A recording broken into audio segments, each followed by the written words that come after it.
கிறிஸ்துவுக்குள் பிரியமானவர்களே, கர்த்தராகிய இயேசு கிறிஸ்துவின் நாமத்தினால் உங்கள் அனைவருக்கும் என் அன்பின் வாழ்த்துதலை தெரியப்படுத்துகிறேன். கர்த்தர் இன்று உங்களுக்காக கொடுக்கும் அதிசயமான வசனம் லூக்கா 6வது அதிகாரம் 27வது வசனம். எனக்கு செவி கொடுக்கிற உங்களுக்கு நான் சொல்லுகிறேன், உங்கள் சத்துருக்களை சிநேகியுங்கள், உங்களை பகைக்கிறவர்களுக்கு நன்மை செய்யுங்கள். ஹல்லேலூயா. பிரியமானவர்களே, இந்த வசனத்தின்படி 2 காரியங்களை நம்ம அறிந்து கொள்ளலாம். முதலாவது, நம்முடைய சத்துருக்களை நாம் சிநேகிக்க வேண்டும். இரண்டாவது, நம்மை பகைக்கிறவர்களுக்கு நாம் நன்மை செய்ய வேண்டும். ஹல்லேலூயா. அது மாத்திரமல்ல, முதல் பகுதியில பாருங்க, கர்த்தராகிய இயேசு கிறிஸ்து நமக்கு இதை சொல்லுகிறார். அது என்னவென்றால், எனக்கு செவி கொடுக்கிற உங்களுக்கு, அதாவது நாம் அவருக்கு கீழ்ப்படிய வேண்டும் என்று நாம் எண்ணுகிறவர்களாய் இருக்கும் பொழுது, நாம் முதலாவது நம்முடைய சத்துருக்களை நாம் சிநேகிக்கிறவர்களாய், நம்மை பகைக்கிறவர்களுக்கு நாம் நன்மை செய்கிறவர்களாய் இருக்க வேண்டும். பிரியமானவர்களே, இயேசு கிறிஸ்து நன்மை செய்தார். இதை நாம் அப்போஸ்தலர் 10வது அதிகாரம் 38வது வசனத்தில் அறிந்து கொள்ளலாம். நசரேயனாகிய இயேசுவை தேவன் பரிசுத்த ஆவியினாலும் வல்லமையினாலும் அபிஷேகம் பண்ணினார். தேவன் அவருடனே கூட இருந்தபடியினாலே அவர் நன்மை செய்கிறவராயும் பிசாசின் வல்லமையில் அகப்பட்ட யாவரையும் குணமாக்குகிறவராயும் சுற்றி திரிந்தார். ஹல்லேலூயா. பிரியமானவர்களே, கர்த்தராகிய இயேசு கிறிஸ்து பரிசுத்த ஆவியினாலும் வல்லமையினாலும் அபிஷேகம் பண்ணப்பட்டதினாலே அவர் நன்மை செய்கிறவராயும் பிசாசின் வல்லமையில் அகப்பட்ட யாவரையும் குணமாக்குகிறவராயும் சுற்றி திரிந்தார்.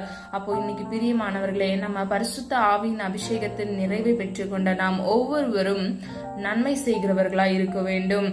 நாம் எப்படி நன்மை செய்ய வேண்டும் என்று வேத வசனத்தின் மூலம் அறிந்து கொள்ளலாம். யாக்கோபு 2வது அதிகாரம் 8வது வசனம். உன்னிடத்தில் நீ அன்பு கூறுகிறது போல பிறனிடத்திலும் அன்பு கூறுவாயாக என்று வேத வாக்கியம் சொல்லுகிற ராஜரீக பிரமாணத்தை நீங்கள் நிறைவேற்றினால் நன்மை செய்வீர்கள். ஹல்லேலூயா. பிரியமானவர்களே, இதுவே ராஜரீக பிரமாணமாக இருக்கிறது. உன்னிடத்தில் நீ அன்பு கூறுகிறது போல பிறனிடத்திலும் அன்பு கூறுவாயாக. ஹல்லேலூயா. பிரியமானவர்களே, நம்ம பிறரிடத்தில் அன்பு கூறும் பொழுது கடைசி பகுதியில் சொல்லப்பட்டிருக்கிறது, நீங்கள் நிறைவேற்றினால் நன்மை செய்வீர்கள். ஹல்லேலூயா. அப்போ நம்மளை போல நம்ம பிறரை நேசிக்கும் போது நம்ம நன்மை செய்கிறோம். இரண்டாவது, சாலமோன் இப்படியாக சொல்லுகிறார். பிரசங்கி 3வது அதிகாரம் 12வது வசனத்தில், மகிழ்ச்சியா இருப்பதும் உயிரோடு இருக்கையில் நன்மை செய்வதுமே அல்லாமல் வேறொரு நன்மையும் மனுஷனுக்கு இல்லை என்று அறிந்தேன். ஹல்லேலூயா. பிரியமானவர்களே, மிகவும் செல்வந்தராகவும் ஞானியில் ஒருவராகவும் காணப்பட்ட சாலமோன் இதை சொல்லுகிறார். உயிரோடு இருக்கையில் நாம் நன்மை செய்ய வேண்டும், அது மாத்திரமல்ல நாம் மகிழ்ச்சியாக இருக்க வேண்டும். இவ்விரண்டு காரியங்களை நாம் செய்வதே வேறொரு நன்மையும் மனுஷனுக்கு இல்லை என்று அவர் அறிந்திருக்கிறேன் என்று நமக்கு சொல்லுகிறார். பிரியமானவர்களை, நாம் நன்மை செய்யும் போது நமக்கு வருகிற பலன் என்ன? யோவான் 5வது அதிகாரம் 29வது வசனத்தின்படி, அப்பொழுது நன்மை செய்தவர்கள் ஜீவனை அடையும்படி எழுந்திருக்கிறவர்களாகவும் தீமை செய்கிறவர்கள் ஆக்கினையை அடையும்படி எழுந்திருக்கிறவர்களாகவும் புறப்படுவார்கள். ஹல்லேலூயா. இந்த வசனத்தின்படி ஒருவன் நன்மை செய்யும் பொழுது அவன் ஜீவனை அடைகிறான், அதாவது நித்திய ஜீவன் அவனுக்கு உடையதாய் இருக்கிறது. அவன் நித்தியத்தை சுதந்திரித்துக் கொள்வான். இரண்டாவது பகுதியை பாருங்க. தீமை செய்கிறவர்கள் ஆக்கினை, அதாவது நித்திய ஆக்கினி கடலை அவர்கள் அடைவார்கள். பிரியமானவர்களே, நாம் நன்மை செய்தால் நமக்கு நித்திய ஜீவன் நிச்சயமாக உண்டு. அது மாத்திரமல்ல, நாம் நன்மை செய்வதே தேவனின் பிரியமாக இருக்கிறது. ஆதார வசனம் எபிரேயர் 13வது அதிகாரம் 16வது வசனம். அன்றியும் நன்மை செய்யவும் தான தர்மம் பண்ணவும் மறவாதிருங்கள், இப்படிப்பட்ட பலியின் மேல் தேவன் பிரியமாயிருக்கிறார். ஹல்லேலூயா. பிரியமானவர்களே, தேவன் நன்மை செய்வதையும் நாம் பிறருக்கு தான தர்மங்கள் உதவிகளை செய்வதையும் நம்மால் இயன்ற உதவியை நாம் செய்வதற்கு நாம் மறக்க கூடாது. இப்படிப்பட்ட பலியின் மேலே கர்த்தராகிய தேவன் பிரியமாக இருக்கிறார். இதுவே பிதாவின் சித்தத்தில் ஒன்றாக இருக்கிறது. இரண்டாவது, 1 பேதுரு 2வது அதிகாரம் 20வது வசனத்தின்படி, நீங்கள் குற்றம் செய்து அடிக்கப்படும் போது பொறுமையோட சகித்தால் அதனாலே என்ன கீர்த்தி உண்டு? நீங்கள் நன்மை செய்து பாடுபடும் போது பொறுமையோட சகித்தால் அதுவே தேவனுக்கு முன்பாக பிரீதியாயிருக்கும். ஹல்லேலூயா. பிரியமானவர்களே, முதல் பகுதியை பாருங்க.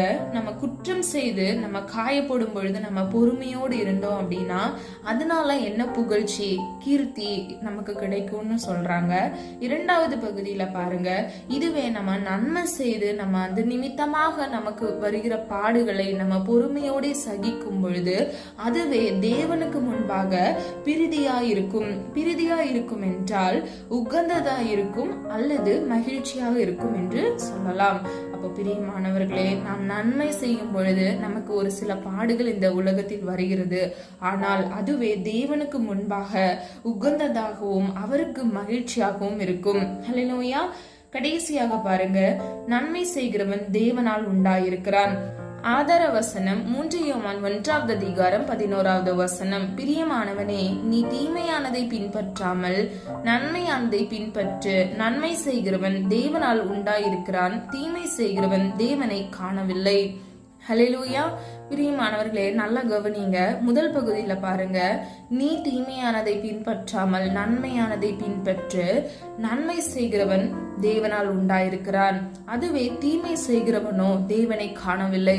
அப்போ பிரியமானவர்களே, இன்னைக்கு அநேகர் தேவனை காண்பதில்லை. ஏன் தெரியுமா? அவர்கள் இன்னும் அந்த பழைய பாவத்தில் தீமையான எண்ணத்தை விட்டு விலகாமல் மீண்டும் மீண்டும் அந்த பழைய வாழ்க்கையில் பழைய சுபாவத்தில் அவர்கள் தரித்திருக்கிறது நிமித்தமாகவே தேவனை அவர்கள் காண்பதில்லை. வேதம் இப்படியாக சொல்லுகிறது, அதிகாலையில் என்னை தேடுகிறவர்கள் என்னை கண்டடைகிறார்கள். ஹல்லேலூயா. இன்னைக்கு அநேக பேர் தேவனை தரிசிக்கிறாங்க, அதே போல அநேக பேர் தேவனை தரிசிப்பதில்லை. பிரியமானவர்களே, இந்த வசனத்தின்படி நாம் நன்மையை பின்பற்றி தேவனால் உண்டாயிருக்கிறவர்களாய் நம்ம தேவனை தரிசிக்கிறவர்களாய் இருக்க வேண்டும். நம்ம தீமை விட்டு விலக வேண்டும். கடைசியில பார்த்தது போல தீமை செய்கிறவன் தேவனை காணவில்லை. ஹல்லேலூயா. கடைசியாக பாருங்க, நம்ம நன்மை செய்யவில்லை என்றால் என்ன நமக்கு நேருகிறது? அதுவே பாவமாக இருக்கிறது என்று வேதம் சொல்லுகிறது. ஆதார வசனம் யாக்கோபு 4:17 வசனம். ஆதலால் ஒருவன் நன்மை செய்ய அறிந்தவனாயிருந்தும் அதை செய்யாமற் போனால் அது அவனுக்கு பாவமாயிருக்கும். ஹல்லேலூயா. பிரியமானவர்களே, முதல் பகுதியை பாருங்க, ஒருவன் நன்மை செய்ய அறிந்தவனாயிருந்தும். அப்போ நம்ம எல்லாருக்கும் நன்மை எது என்று தெரியும், நம்ம எப்படி நன்மை செய்ய வேண்டும் என்று நமக்கு தெரியுமா? அதை நாம் அறிந்திருந்தும் அதை செய்யாமல் போனால் அது அவனுக்கு பாவமாயிருக்கும். ஹல்லேலூயா. பிரியமானவர்களே, நம்மால் இயன்ற உதவியை நாம் பிறருக்கு செய்ய வேண்டும். இதுவே தேவன் விரும்புகிறார். இரண்டாவது பாருங்க, ஆதியாகமம் 4:7 வசனத்தின்படி, நீ நன்மை செய்தால் மேன்மை இல்லையோ? நீ நன்மை செய்யாதிருந்தால் பாவம் வாசப்படியில் படுத்திருக்கும், அவன் ஆசை உன்னை பற்றி இருக்கும், நீ அவனை ஆண்டு கொள்வாய் என்றார். பிரியமானவர்களே, நாம் நன்மை செய்தால் மேன்மை இல்லையோ என்று நம்ம முதல் பகுதியில பார்க்கிறோம். இரண்டாவது பகுதியில பாருங்க, நம்ம நன்மை செய்யவில்லை என்றால் பாவம் நம்முடைய வாசப்படியில் படுத்திருக்குமாம். அது மாத்திரமல்ல, அவன் ஆசை உன்னை பற்றி இருக்கும், நீ அவனை ஆண்டு கொள்வாய். அதாவது அந்த மனிதன் பாவத்தில் நிறைந்தவனாய் அதை ஆண்டு கொள்கிறவனாய் இருப்பான். பிரியமானவர்களே, நாம் பரிசுத்தமாய் வாழ்வதற்கே அழைக்கப்பட்டிருக்கிறோம். நம்முடைய தேவன் பரிசுத்தம் உள்ளவர். நாம் பிதாவாகிய தேவனிடத்திலிருந்து ஒரு ஆசீர்வாதத்தை சுதந்திரித்துக் கொள்ள வேண்டும் என்றால் நாம் பிறருக்கு முதலாவது நன்மை செய்கிறவர்களாய் இருக்க வேண்டும். நமக்கு விரோதமாக நம்மை பகைக்கிறவர்களுக்கு நாம் நன்மை செய்ய வேண்டும். அது மாத்திரமல்ல, நம்முடைய சத்துருக்களை நாம் சிநேகிக்க வேண்டும். ஹல்லேலூயா. பிரியமானவர்களே, நாம் ஒவ்வொருவரும் கர்த்தராகிய இயேசு கிறிஸ்துவினுடைய பிள்ளைகளாக இருக்கிறோம். அது மாத்திரமல்ல, நாம் அவரை போல சுபாவம் உடையவர்களாய் நம்மை நாம் மாற்றிக் கொள்ள வேண்டும். அவர் எப்படி பிறரை மன்னித்தாரோ நாமும் பிறரை மன்னிக்கிறவர்களாய் இருக்கும் பொழுது நம்முடைய சத்ருவை நம்மால் சிநேகிக்க முடியும்.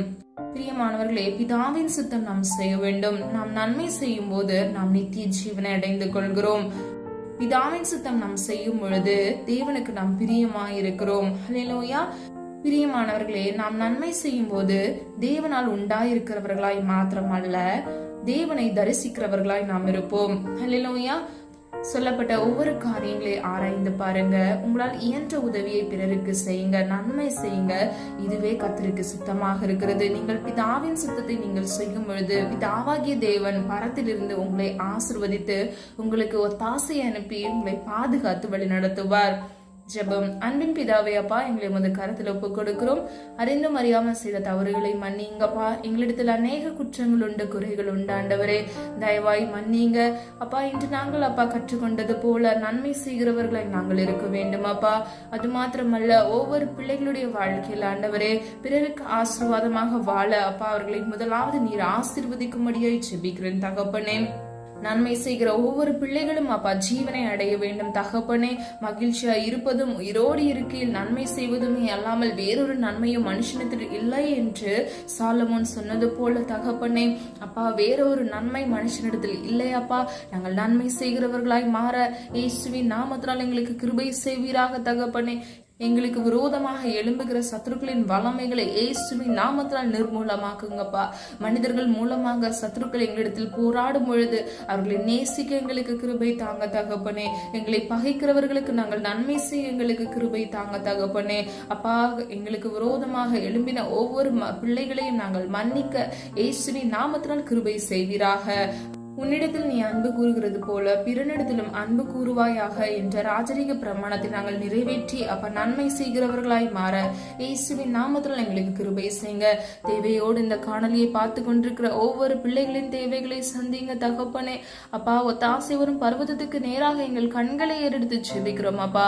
ஒவ்வொரு பிள்ளைகளுக்காக கர்த்தர் தாமே மனமிறங்கும்படியை செபிக்கிறேன் தகப்பனே அப்பா. அதிகாலையில் உண்மை தேடுகிறவர்கள் உண்மை கண்டடைவார்கள் என்று சொன்ன வசனத்தின்படி பிள்ளைகள் ஒவ்வொருவரும் அப்பா அதிகாலையில் எழுந்து உம்மை தேடி உம்மை கண்டடையத்தக்க உம்மோடு முகமுகமாக பேச இயேசுவின் நாமத்தினால் கிருபை செய்வீராக. உம்முடைய நாமத்தை மகிமைப்படுத்துகிறவர்களை ஒவ்வொரு பிள்ளைகளையும் மாற்றுங்கப்பா. அது மாத்திரம் அல்ல தகப்பனே, வியாதியோடு நெருக்கத்தோடு கஷ்டத்தோடு பாரத்தோடு இருக்கிற ஒவ்வொரு பிள்ளைகளுக்கும் ஒரு விடுதலை கட்டளையிடுங்கப்பா. பிரத்யட்சமாய் தகப்பனே, குழந்தை பாக்கியம் இல்லாத பிள்ளைகளுக்கு அப்பா கர்த்தர் ஆண்டவரை அவர்களை நினைத்தருளி அவர்களின் கர்ப்பத்தின் கனியை கர்த்தர் தாமே ஆசீர்வதித்து அப்பா பிள்ளைகளுக்கு இந்த வருடத்தில் ஒரு அற்புதத்தை காண கிருபை செய்வீராக. நீர் அற்புதத்தின் தேவன் தகப்பனே. ஒவ்வொரு பிள்ளைகளுடைய தேவைகளை கர்த்தர் அறிந்து ஆராய்ந்திருக்கிறீர் தகப்பனே. மனிதர்களோ முகத்தை பார்ப்பார்கள், ஆனால் கர்த்தரோ எங்கள் இருதயத்தை பார்த்து அறிந்திருக்கிறீர் தகப்பனே. ஒவ்வொரு பிள்ளைகளுடைய தேவைகளை கர்த்தர் சந்தித்து பிள்ளைகள் இழந்த சந்தோஷத்தையும் சமாதானத்தையும் இரட்டிப்பான மனமகிழ்ச்சியாக மாற்றி பிள்ளைகளை ஆசீர்வதித்து நீர் பாதுகாத்துக் கொள்ளும்படியாய் ஜெபிக்கிறேன். நீர் அப்படியே செய்கிறீர், அதற்காக நன்றி செலுத்துகிறேன். ஜெபித்த ஒவ்வொரு ஜெபங்களுக்கும் நீர் ஆமென் என்று பதில் கொடுக்க போகிறீர், அதற்காக நன்றி. உடைய நாம மாத்திரம் மகிமைப்படுவதாக. இம்மட்டும் உடைய பிள்ளைகளை காத்து வழிநடத்தி வந்த தேவன் இனிவரும் நாட்களிலும் கண்மணி போல் பாதுகாத்துக் கொள்ளுங்க. நாளையுடைய தேவைகளை கர்த்தர் சந்தித்து பிள்ளைகளை ஆசீர்வதித்து பாதுகாத்துக் கொள்ளும்படியாய் ஜெபிக்கிறேன். இயேசுவின் மூலம் ஜெபிக்கிறோம் பிதாவே, ஆமேன். கர்த்தராகிய தேவன் தாமே உங்களுடைய வாழ்க்கையை வெளிச்சமாய் மாற்றி நீங்கள் ஒவ்வொருவரும் நன்மை செய்யும் பொழுது கர்த்தர் உங்களை ஆசீர்வதித்து பாதுகாப்பாராக. God bless you. பிரியமானவர்களே, இந்த வீடியோ உங்களுக்கு பிடிச்சிருந்துச்சுன்னா லைக் பண்ணுங்க, சப்ஸ்கிரைப் பண்ணுங்க, பெல் ஐக்கான் கிளிக் பண்ணுங்க.